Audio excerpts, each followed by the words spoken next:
Hello everyone, welcome to online classes of Saraswati education group Bhadra जून।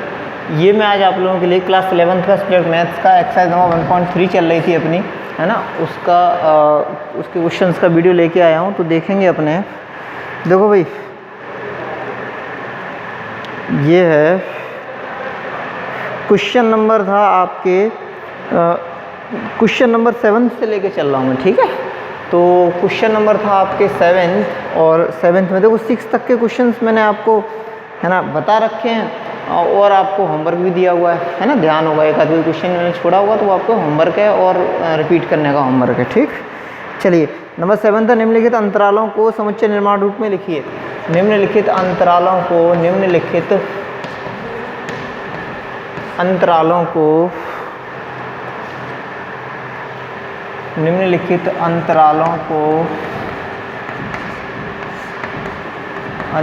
को समुच्चय निर्माण रूप में लिखो। समुच्चय निर्माण रूप में लिखो। निम्नलिखित अंतरालों को समुच्चय निर्माण रूप में लिखो। निम्नलिखित अंतरालों को समुच्चय निर्माण रूप में लिखो, ठीक। तो अपन देखते हैं नंबर 7 में, निम्नलिखित अंतरालों को समुच्चय निर्माण रूप में लिखिए, ठीक। तो 7th का फर्स्ट है आपके ओपन इंटरवल -3 to 0 ओपन, ठीक। उसके बाद नंबर 2 है 7th में क्लोज इंटरवल 6 to 12 क्लोज, ठीक। उसके बाद नंबर 3 है आपके ओपन 6 to 12 क्लोज, है ना। उसके बाद नंबर 4 है आपके -23 to 5 ओपन, -23 to 5 ओपन, ठीक। तो ये क्वेश्चंस हैं, इनको हमें किस में लिखना है? समुच्चय निर्माण रूप में लिखना है, ठीक, इन अंतरालों को। तो देखो, पहला वाला है आपके, फर्स्ट है -3 to 0 ओपन। तो इसमें देखेंगे अपन क्या लिखेंगे, x इज दैट x, और ये बिलोंग कर रहा है किसको? कैपिटल R को। x is that x belongs to capital R, है ना। और जो अपना x है वो क्या है? -3 से बड़ा है और 0 से छोटा है, और इक्वल किसी के नहीं है, वो दोनों तरफ ओपन है इसलिए, ठीक। उसके बाद नंबर 2 देखेंगे अपन। सेकंड ये है आपके क्लोज 6 to 12 क्लोज, है ना, equals to x is that x belongs to capital R, और जो x की वैल्यू है वो आपकी क्या है? x इज ग्रेटर देन और इक्वल्स टू 6 है, and less than equals to 12 है, ठीक। चलिए, नेक्स्ट है आपके नंबर 3, और 3rd वन में क्या देखेंगे अपन? देखो, 3rd वन क्या है? 6 to 12, है ना। 6 ओपन टू 12 क्लोज। इसमें क्या देखते हैं अपन? x is that x belongs to capital R, और x ओपन, है ना, केवल x इज ग्रेटर देन 6 है, लेस देन इक्वल्स टू है 12, ठीक। आगे देखते हैं अपन, नंबर 4th वन है। 4th है आपके -23 close to 5 open, -23 close to 5 open, ठीक। तो इसमें क्या है? x is that x belongs to capital R, और x इज ग्रेटर देन और इक्वल्स टू है -23, एंड लेस देन है 5 के, ठीक। चलिए, ये 4 पार्ट्स हो गए।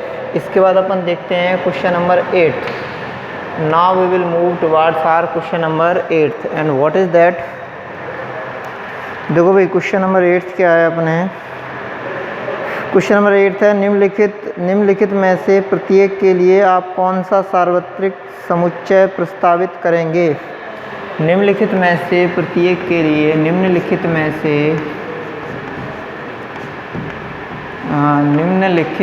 से ये है आपके नंबर 8 में, निम्नलिखित में से प्रत्येक के लिए, निम्नलिखित में से प्रत्येक के लिए, निम्नलिखित में से प्रत्येक के लिए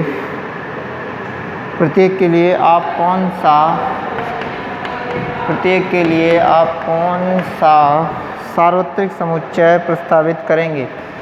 कौन सा सार्वत्रिक समुच्चय? सार्वत्रिक, और सार्वत्रिक के बाद क्या आपका? समुच्चय प्रस्तावित करेंगे। प्रस्तावित करेंगे, ठीक। तो अपन देखते हैं नंबर 8 का फर्स्ट पार्ट है आपके। फर्स्ट पार्ट है समकोण त्रिभुजों का समुच्चय। नंबर पहला है आपका समकोण त्रिभुजों का समुच्चय। समकोण त्रिभुजों का समुच्चय। समकोण त्रिभुजों का समुच्चय। अब आगे देखते हैं अपन समकोण त्रिभुजों के समुच्चय के बाद नंबर सेकंड है आपका समद्विबाहु त्रिभुजों का समुच्चय। समद्विबाहु त्रिभुजों का समुच्चय। समद्विबाहु त्रिभुजों का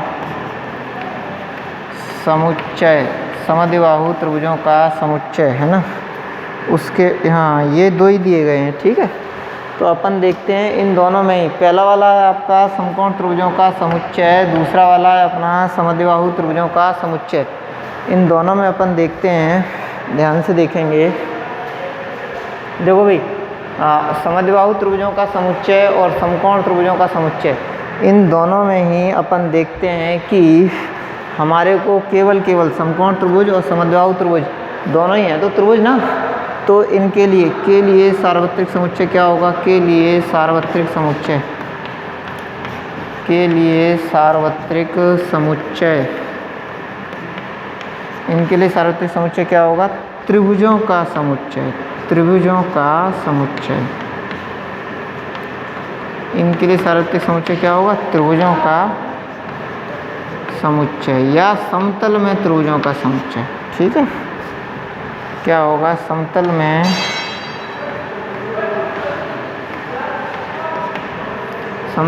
त्रिभुजों का समुच्चय। ये बनेगा आपका इनके लिए यूनिवर्सल सेट, ठीक। चलिए अब इसको पूरे को मिटालते हैं और आगे चलते हैं। नंबर 7 और 8 चला गया, 9 पे आओ।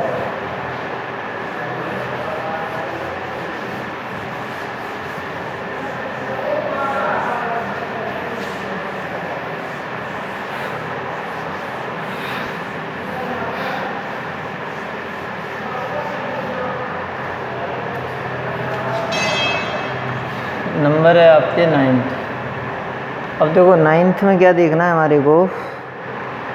क्वेश्चन नंबर 9th है, समुच्चय ये और ये प्रदत्त हैं। समुच्चय कैपिटल ए है ना। समुच्चय कैपिटल ए इक्वल्स टू कितना दिया है आपके? 135। कैपिटल बी इक्वल्स टू 2 4 6, 2 4 और ये 6, ठीक। उसके बाद और सी इक्वल्स टू क्या है? और सी इक्वल्स टू है 0 2 4 6 8, ठीक। प्रदत्त हैं, ठीक। अब आगे देखेंगे इन तीनों समुच्चय ABC के लिए निम्न में से कौन सा सार्वत्रिक समुच्चय लिए जा सकते हैं? इन तीनों समुच्चयों के लिए निम्न में से, इन तीनों समुच्चयों के लिए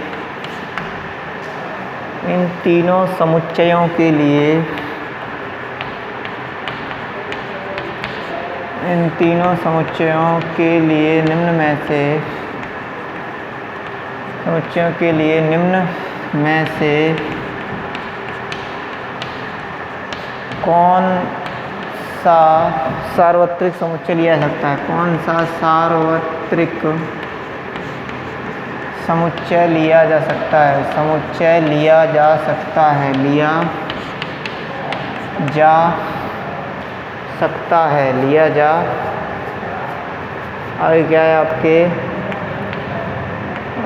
लिया जा सकता है, ठीक। तो फर्स्ट पार्ट देखेंगे अपन 9th का फर्स्ट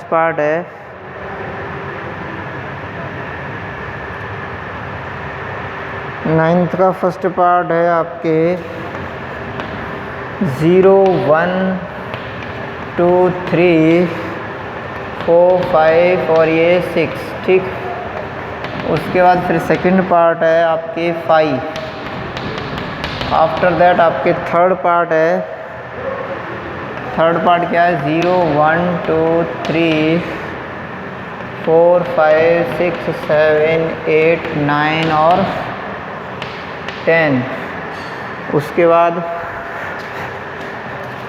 थर्ड के बाद में फोर्थ है आपके 1 2 3 4 5 6 7 और 8। 1 2 3 4 5 6 7 और 8। ठीक, अपन देखते हैं। अब देखो पहला वाला 1 2 1 3 5 है, दूसरा वाला 2 4 6 है, अगला वाला है 0 2 4 6 8। ये प्रदत्त हैं, ठीक है ना। तो इनके लिए सार्वत्रिक समुच्चय कौन सा लिया जाएगा वो अपन निकालेंगे। तो ध्यान से देखेंगे कि देखो 0, उसके बाद 2 4 है ना। पहले 1 3 5 देख लो, 1 3 5 ये है इसमें, 2 4 6 भी है इसमें, लेकिन इसमें 8 नहीं है। ये वाला जो 8 है ना, ये इसमें नहीं है, इसलिए इसको नहीं ले सकते अपन। ठीक, 5 तो सार्वत्रिक समुच्चय कभी मतलब 5 हो नहीं सकता सार्वत्रिक समुच्चय, कोई अवयव नहीं है इसमें तो। ठीक, अब थर्ड वन देखेंगे अपन। थर्ड वन है 1 3 5, तो 1 3 5। नेक्स्ट है 2 4 6, 2 4 6। थर्ड वन है आपका 0 2 4 6 8, है ना।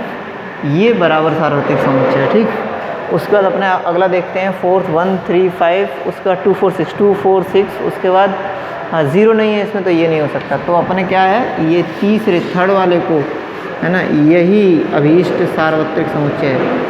यही अभीष्ट सार्वत्रिक समुच्चय है। यही अभीष्ट सार्वत्रिक समुच्चय है। यही है अभीष्ट सार्वत्रिक समुच्चय। ठीक, नंबर देखेंगे अपन 10th। तो नंबर 10 में देखो,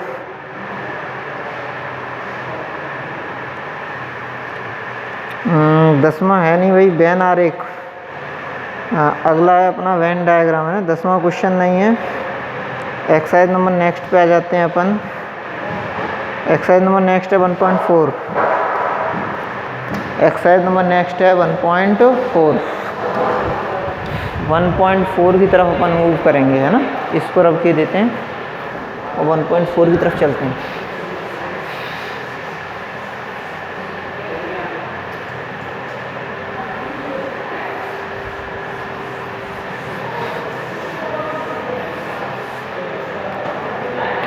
एक्सरसाइज नंबर 1.4 में है आपके, ध्यान से देखिएगा भाई। देखो दो नए वर्ड आएंगे। एक आएगा समुच्चयों का सम्मिलन, समुच्चयों का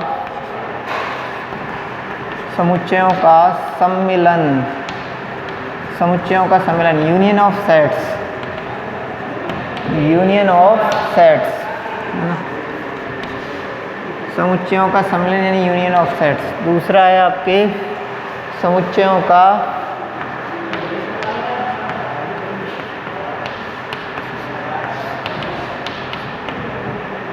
कॉमन को उभयनिष्ठ, समुच्चयों का सर्वनिष्ठ यानी intersection of sets,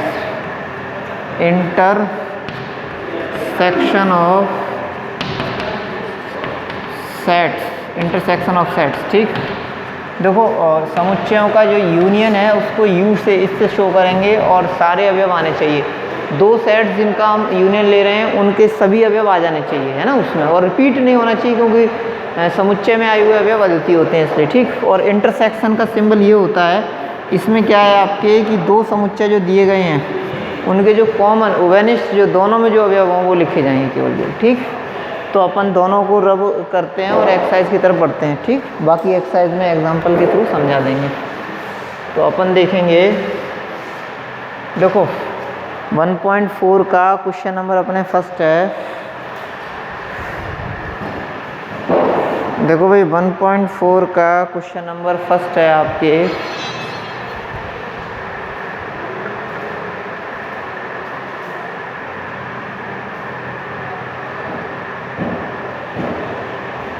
question number first क्या दिया हुआ है, निम्नलिखित में से प्रत्येक समुच्चय का सम्मिलन ज्ञात करो।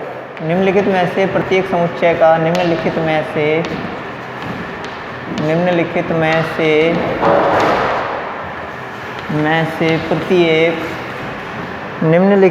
से प्रत्येक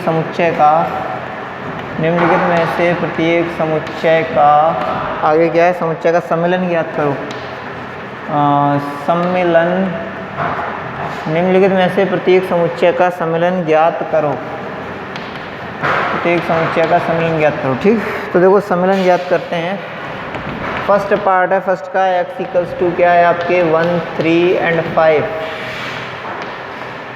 उसके बाद में सेकेंड पार्ट होगा आपका y, अच्छा इसी में ही है ना, फर्स्ट यहाँ x इक्वल्स टू है, इधर y इक्वल्स टू है, y इक्वल्स टू है आपका 1, 2, 3। ठीक, उसके बाद में सेकेंड है आपके कैपिटल A इक्वल्स टू है A, E, I, O और U। ठीक, और कैपिटल B इक्वल्स टू है आपके A, B, C, A, B और C। ठीक, उसके बाद अपन नंबर थर्ड देखते हैं। नंबर थर्ड है आपके कैपिटल A इक्वल्स टू है x सच दैट x एक प्राकृत संख्या है, एक प्राकृत संख्या है, एक प्राकृत संख्या है और 3 का गुणज है, और 3 का गुणज है, एक प्राकृत संख्या है और 3 का गुणज है। ठीक, उसके बाद में नंबर देखते हैं अपन B क्या दिया हुआ है हमारे को, x इज दैट x संख्या 6 से कम एक प्राकृत संख्या है, x इज दैट x संख्या 6 से कम, संख्या 6 से कम एक प्राकृत संख्या है, संख्या 6 से कम एक प्राकृत संख्या है, संख्या 6 से कम एक प्राकृत संख्या है। ठीक, नंबर थर्ड हो गया। उसके बाद में फोर्थ वाला देखेंगे, पहले अपन इनका यूनियन निकालते हैं। ठीक है, तो देखो फर्स्ट वाला तो इजी है, हमें क्या निकालना है, प्रत्येक का सम्मेलन ज्ञात करना है। सम्मेलन का मतलब हमें ज्ञात करना है x यूनियन y, और x यूनियन y क्या होगा, 1 तो है ही, दोनों में तो 1 हो गया, उसके बाद 2 यहाँ से आ जाएगा, है ना, 3 दोनों में ही है, और फिर 5 उसमें है ना। हमें ये देखना है दोनों समुच्चयों के सभी अवयव आ गए। देखो 1, 3, 5 इससे आ गया, 1, 2, 3 इससे आ गए। ठीक, दोनों समुच्चयों के सभी अवयव आ चुके हैं, दोनों समुच्चयों के सभी अवयव आ गए हैं, है ना, तो अपना आंसर क्लियर बन गया है। ठीक, दोनों समुच्चयों के सभी अवयव आ गए हैं, कोई भी अवयव रिपीट नहीं हुआ है। क्लियर, चलिए बस यही देखना होता है हमें केवल यूनियन में। अब यहाँ से देखेंगे आपके A union B equals to क्या है, देखो A union B equals to क्या है, A तो आ ही रहा है ना, और उसके बाद फिर B, फिर C, फिर E, फिर I, फिर O और फिर U। ये हो गया आपके दो समुच्चयों का सम्मेलन, यानी A यूनियन B। क्लियर, ये क्या हो गया आपके A यूनियन B। ठीक, बस इतनी सी ही भाई कहानी है ना, बस ऐसे ही होता जाएगा, आपके कोई समस्या नहीं आनी है। ठीक, अच्छा अब आगे देखेंगे अपन नंबर थर्ड में। फर्स्ट हो गया, सेकंड हो गया, उसके बाद third. x is that x एक प्राकृत संख्या है और 3 का गुणज है। उसके बाद x इज दैट x संख्या 6 से कम एक प्राकृत संख्या है। देखो x इज दैट x एक प्राकृत संख्या है और संख्या 3 का गुणज है। ठीक है, 3 का गुणज यानी कि 3, 3 दूनी 6, 3 तिया 9, 3 चौक 12, उसके बाद 15 ऐसे चलता जाएगा। ठीक, अच्छा इसका रोस्टर रूप क्या है आपके, इसका मतलब है x इज दैट x संख्या 6 से कम एक प्राकृत संख्या है। 6 से कम प्राकृत संख्या यानी कि 1, 2, 3, 4, 5, 6 से कम है तो 6 को नहीं लिख सकते। ठीक है, संख्या 6 से कम एक प्राकृत संख्या है, तो ये आएंगी सारी। अब देखो इन दोनों समुच्चयों का अगर अपन यूनियन लेंगे, है ना, A यूनियन B करेंगे, अगर अपन A यूनियन B करेंगे तो क्या आएगा भाई, A यूनियन B। देखो 1, 2, उसके बाद 3, फिर 4, है ना, ऐसे चलेगा। 1, 2, 3, फिर आपके क्या है 4, फिर 5, फिर 6। अब 6 के बाद तो कोई ऐसी है नहीं, 6 के बाद फिर 9, फिर 12, फिर 15, फिर 18 और ऐसे ही चलता जाएगा अंत तक। ठीक है, हो गया क्लियर। चलिए अब आगे देखते हैं अपन, इसके बाद में क्या है, ये हो गया A यूनियन B, है ना, फर्स्ट सेकंड थर्ड, ये तीनों पार्ट हो गए क्वेश्चन नंबर फर्स्ट के, है ना। और ये कौन सा था आपका, एक्सरसाइज 1.4 के पहले के 3 पार्ट हो गए। ठीक, अब चौथे पार्ट से देखते हैं, फोर्थ पार्ट से अब अपने स्टार्ट करेंगे। देखो इसको रब किए देते हैं पूरे को,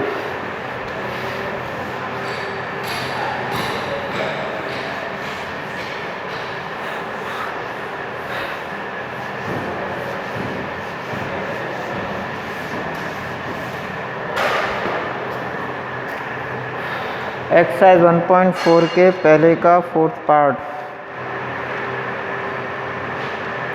है ना।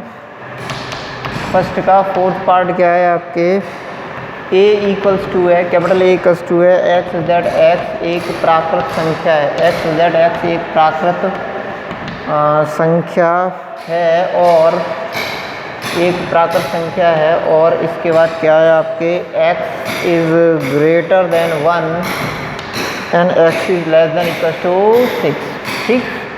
x is greater than 1 and less than equal to 6। इसी तरीके से नंबर b है आपके, b क्या है, x जेड x एक प्राकृत संख्या है और x जेड x एक प्राकृत संख्या है और एक प्राकृत संख्या है, और क्या दिया है, नंबर 4 था आपके एक्स जेड एक्स एक प्राकृत संख्या है और x is greater then 6 and less then 10, x is greater then 6 and less then 10, ठीक। अच्छा, उसके बाद में नंबर 5 है, 5th में देखेंगे ध्यान से, कैपिटल A इक्वल्स टू है आपके 1 2 एंड 3 और फिर कैपिटल B इक्वल्स टू है आपके 5, कैपिटल B इक्वल्स टू है आपके 5, ठीक। A equals to 1 2 3, B equals to 5। चलिए, तो ये हो गए आपके फोर्थ पार्ट तक, ठीक। अब अपन देखते हैं, यहाँ ध्यान से देखना भाई, देखो कैपिटल A इक्वल्स टू कुछ दिया हुआ है, B इक्वल्स टू आगे कुछ दिया हुआ है, ठीक है ना, और ये दिए हुए हैं हमारे को फिफ्थ पार्ट में ये दो दिए हुए हैं, ठीक। तो ध्यान से देखेंगे अपन, देखो भाई A इक्वल्स टू एक प्राकृत संख्या है और ये, ठीक। इसका मतलब सीधे सीधे है भाई, ये जब खुलेगा तो मैंने आपको बताया था जो इक्वल का साइन नहीं है वो सम्मिलित नहीं है, 1 से बड़ा है और 6 से छोटा है बराबर है, यानी 2 शुरू होगा, 2 3 4 5 6 ये बनेंगे केवल, ठीक। और उसके बाद एक प्राकृत संख्या है और ये, तो 6 से बड़ा यानी कि 7, फिर 8, फिर 9, 7 8 9, ठीक। अब अपन A यूनियन B निकालेंगे, A union B equals to कितना आएगा आपके 2 3 4 5 6, 2 3 4 5 6, उसके बाद 7 8 और ये 9, 2 3 4 5 6, उसके बाद 7 8 और 9, ठीक, ये आ गया। अच्छा, अब देखते हैं अपन इसके बाद में 5th नंबर है, पार्ट 5, इन दोनों का यूनियन लेंगे तो A यूनियन B। देखो जब एक सेट 5 होता है तो फिर जो दूसरा सेट होता है वही यूनियन में आ जाता है, क्यों, हमें पता है कि भाई उसमें तो कोई अवयव है ही नहीं, ये एक ही सेट आएगा। अच्छा, अगर इंटरसेक्शन होता तो 5 ही आता, क्योंकि कॉमन फिर 5 बनता है इसलिए, ठीक। चलिए, ये आपके यहाँ तक के क्वेश्चन हो चुके हैं। नेक्स्ट देखते हैं अपन, नेक्स्ट है आपके, इसको रब करके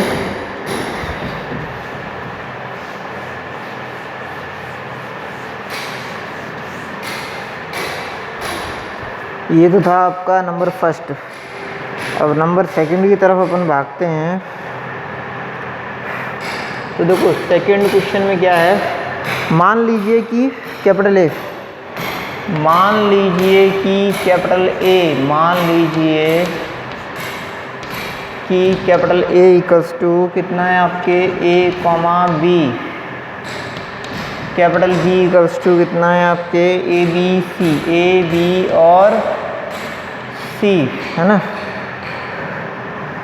नंबर सेकंड है, मान लीजिए कि capital A equals to A, B equals to A B C, क्या आगे दिया है आपको, क्या A is a subset of B, ये पूछा गया है। और दूसरा है आपका A यूनियन B ज्ञात करो, A यूनियन B ज्ञात करो, A यूनियन B भी ज्ञात करना है और ये भी आपसे पूछा हुआ है, ठीक है ना। एक बार आप ट्राई करो, उसके बाद अपन स्टार्ट करते हैं। तो देखो भाई, देखते हैं अपन, मान लीजिए A इक्वल्स टू ये है, B इक्वल्स टू ये है, तो देखो A के सभी अवयव B से लिए गए हैं ना, साफ साफ दिख रहा है। A के अवयव A, B और B से लिए गए हैं, ये A B C, ठीक है। देखो भाई A के अवयव क्या हैं आपके A, B और B से लिए गए हैं A B C से, ठीक। तो यहाँ पे अपन देखते हैं कि क्लियरली A के सभी अवयव B से लिए गए हैं, यानी कि A B का उपसमुच्चय होगा, A B का उपसमुच्चय होगा ही होगा। A के सभी अवयव कहाँ से लिए गए हैं, A के सभी अवयव लिए गए हैं भाई B से, A के सभी अवयव लिए गए हैं कहाँ से, B से। इसका सीधा मतलब है कि ए उपसमुच्चय होगा किसका, बी का। ए उपसमुच्चय होगा किसका, बी का। ठीक है, तो हाँ ए उपसमुच्चय बी है। ठीक, अब आगे देखते हैं ए यूनियन बी। तो ए का यूनियन बी के साथ निकालो। तो ए और बी का अपन यूनियन लेंगे तो क्या आएगा आपके ए यूनियन बी में, ए बी और सी, ये आ गया। ए यूनियन बी में क्या आ गया, ए बी सी। क्लियर। चलिए अब आगे देखते हैं अपन, है ना। ये तो था आपका नंबर सेकंड। उसके बाद देखते हैं नंबर थर्ड। अब देखो ए बी सी है ना, ए बी सी यानी ये बी ही है, ये सेट बी तो है, बी। तो मैंने बताया ना जब एक सेट आपका क्या होता है, उपसमुच्चय होता है दूसरे का, तो उनका यूनियन जो बड़ा समुच्चय होता है वही आ जाता है। इंटरसेक्शन होता है तो छोटा समुच्चय आता है। ठीक, तो अपन देखते हैं नंबर क्या है आपके नंबर थर्ड में है, यदि ए और बी दो ऐसे समुच्चय हैं कि ये, तो ये क्या है। यदि ए तथा बी, यदि ए तथा बी दो ऐसे समुच्चय हैं, यदि ए तथा बी दो ऐसे समुच्चय हैं, ऐसे समुच्चय हैं, यदि ए तथा बी दो ऐसे समुच्चय हैं कि क्या होगा नंबर थर्ड में, यदि ए तथा बी दो ऐसे समुच्चय हैं कि A is a subset of B, है ना, तो ए यूनियन बी और क्या है ए यूनियन बी क्या होगा, ये पूछा आपसे। ठीक है, तो अपन देखते हैं, इसमें ध्यान देंगे। देखो भाई, यदि ए तथा बी दो ऐसे, है ना, यदि ए तथा बी दो ऐसे समुच्चय हैं कि A is a subset of B, तो ए यूनियन बी क्या है, तो ए यूनियन बी क्या है, आपसे पूछा है, तो ए यूनियन बी क्या है, तो ए यूनियन बी क्या है। ठीक, यदि ए तथा बी दो ऐसे समुच्चय हैं कि A is a subset of B, A is a subset of B, तो ए यूनियन बी क्या है, ये पूछा गया आपसे। ठीक है, तो ध्यान से देखेंगे। देखो चूँकि हमसे पूछा ही यही है कि ए यूनियन बी क्या होगा, इसलिए अपन देखते हैं, बहुत ध्यान से देखते रहेंगे भाई। हमारे को पूछा है कि ए यूनियन बी क्या होगा, ए यूनियन बी क्या होगा, हमारे को पूछा गया है कि ए यूनियन बी क्या होगा, जबकि ए सबसेट है बी का, तो बी बड़ा हो गया, तो ए यूनियन बी क्या हो गया, पिछले वाले क्वेश्चन की तरह बी बराबर हो गया। ठीक, चूँकि ए सबसेट है ना, तो ऐसे समुच्चय हैं कि ए इज सबसेट ऑफ बी, तो ए यूनियन बी क्या होगा, बी होगा। ठीक, कोई दिक्कत हो तो मेरे को कमेंट बॉक्स में कमेंट करें। ठीक है, बाकी नेक्स्ट क्वेश्चन नेक्स्ट वीडियो में देखेंगे। Okay, till then bye bye, thank you.